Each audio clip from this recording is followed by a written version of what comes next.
ధన్యవాదాలు తెలియజేసుకుంటూ, ఆంధ్రభూమికి గర్వకారణంగా నిలిచేటువంటి నాయకులు కొంతమంది ఉంటారు. ఆ కోవలోని వారే శ్రీ పవన్ సార్ వీళ్ళంతా. అలాగే మరొకరు కేంద్ర భారీ పరిశ్రమలు ఉక్కు శాఖల సహాయ మంత్రి వర్యులు శ్రీ భూపతిరాజు శ్రీనివాస వర్మ గారు మన మధ్య ఉన్నారు. ఆయన గెలుపు వెనుక ఉన్నటువంటి ప్రజా విశ్వాసాన్ని చూసినప్పుడు యథార్థ సేవకు ప్రతిరూపం కదా అనిపిస్తుంది.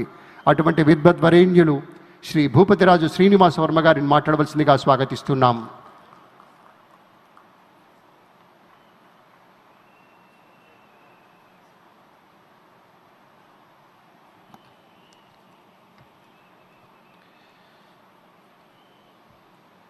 ఆంధ్రప్రదేశ్ ప్రజల కళల రాజధాని, ప్రజా రాజధాని అయిన అమరావతి అభివృద్ధి పనుల పునరుద్ధరణకు విచ్చేసినటువంటి భారత ప్రధానమంత్రి ప్రీతమ నాయకుడు శ్రీ నరేంద్ర మోడీ గారికి, ఆంధ్రప్రదేశ్ రాష్ట్రాన్ని అభివృద్ధి పనులు నడిపిస్తున్నటువంటి రాష్ట్ర ముఖ్యమంత్రి శ్రీ నారా చంద్రబాబు నాయుడు గారికి